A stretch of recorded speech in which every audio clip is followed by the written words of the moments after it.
Hello everyone and welcome back to my channel. In today's video, I wanted to talk about something that's probably very important to most parents that watch this, and that's connection. I'm going to be covering two topics and two areas that are going to be really helpful to focus on when you're trying to regain connection in your relationship with your child.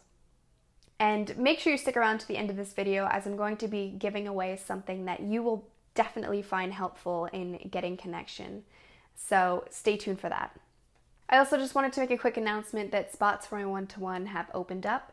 So if you are a parent who's had some kind of loss in your life, or if you're experiencing some kind of grief in your life and you'd want to regain connection with your child, make sure you click on the link below. And this is the success path that I use with all of my clients. So if you want to learn a little bit more about what I do and how I help my clients, make sure you check that out. But with that being said, let's get into the video. So connection is an essential part of the parent-child relationship. Connection guides us in so many areas, and it's so important for a child's well-being and even for the parent's well-being as well. A lot of parents come into my Facebook group asking about one of two things.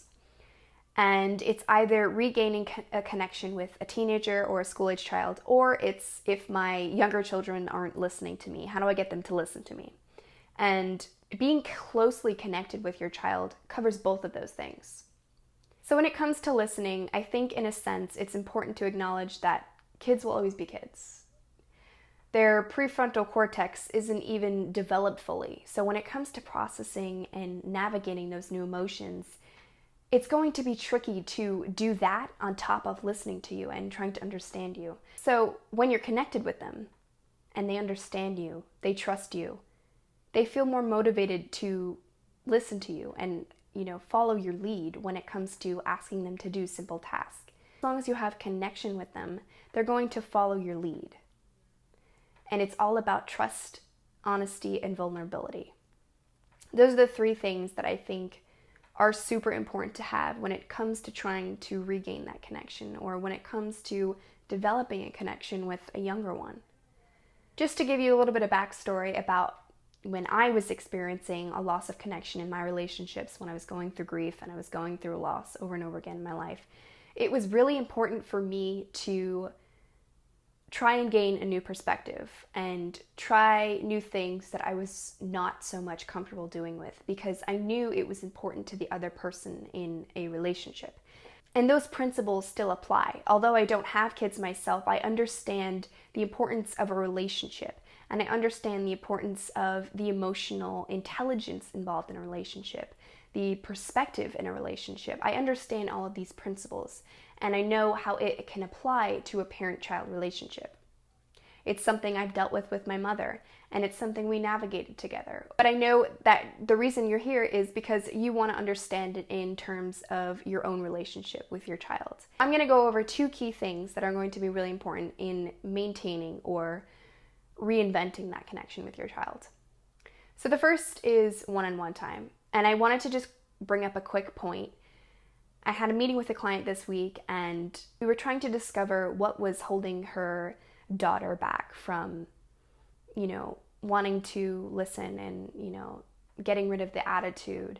And after going through this worksheet with her daughter, she was quick to realize that the reason her daughter was feeling this way was because mom wasn't spending enough time with her. Mom was either working or she was hanging out with the baby. And so my client felt guilty a little bit. There was a little guilt involved. She knew that her daughter needed more one-on-one time, but she didn't really know how to approach it, and she didn't know if she had enough time to do it. And so I think that's really important when this comes into play, because I know a lot of you are working moms out there, and you're struggling with time and you're struggling with energy, and I know how important those factors are in balancing your life and balancing your relationships with your kids. So really all you need for one-on-one time is 10 minutes a day. But there are parameters to these 10 minutes. You shouldn't have any other distractions. So no screens, no other kids involved, just you and the child. And the best way to initiate this one-on-one time between the two of you is through play.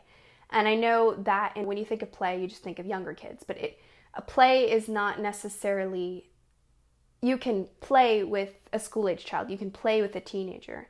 So it can be a physical activity or something that just makes them laugh. Something that clears your headspace and clears their headspace. Something that the two of you can bond over together rather than, spend time just watching and not thinking about it. Being present in the moment so that you don't have to think about other things. Just think about the close connection between the two of you. It's also important that this time that you spend together is dedicated for their interests and dedicated for your own. So you have to have some days where you're just letting them take the lead, and you have to have days when you're doing activities that you want to do as well, where it's not so structured, but just, again, getting them to laugh, whether that's a game or a physical activity that you guys do together. The second part of getting that close connection is listening and empathizing with your child. And I think the biggest part about that, the listening aspect, because when you listen, you build trust. And again, trust was one of the things that I said were very important for that connection. So when your child comes to you and, they're wanting to talk about something, or if they've had a bad day, but they don't really know how to approach the situation, they don't know if they should tell you, especially if they're a teenager, just saying things like, "Oh, really? I see. Tell me more about that." Things that are going to, get them to keep talking, get them to keep opening up, and just letting them know that you hear them and you're there for them, you understand them. Empathizing with the pain or the frustration that they may be feeling. Because on a daily basis, if you think about it, kids are going through so much emotions, and sometimes it's even new emotions. It's fear, it's panic, it's anger, it's humiliation, it's, all of these things, and they're not like you and I. So when I feel angry or upset, I know what calms me down.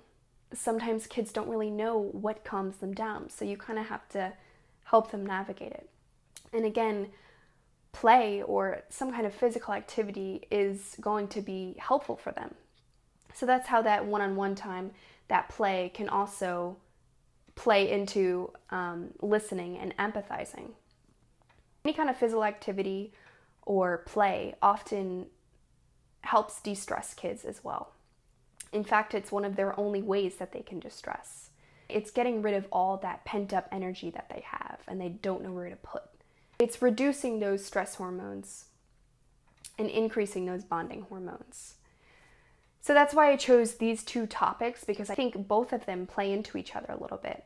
The fact that you have one-on-one time using play and physical activity and games and, all of those things that just grow your connection, grow your bond. And then introducing listening and empathizing when it comes to those times when they're feeling overwhelmed and frustrated and they just want someone to hear them and understand them. So again, just to wrap up, connection is so essential. It's really just vital for that parent-child relationship. And it plays a dual role when it comes to listening and understanding, and when it comes to spending that one-on-one time together. So I hope this video was helpful, and I hope you guys can get a chance to use some of these tools and see how it reflects in your relationship. I hope that spending that one-on-one time will help you see an increase in better behaviors from them. And I hope it sparks an interest for them to gain a new perspective on the relationship as well. So like I mentioned at the end of this video, you guys will be receiving a free guide to so many activities that you guys can use to regain that connection. So I urge you to check that down below. The link will be down below. So thank you guys so much for watching, and I'll see you next time. Bye.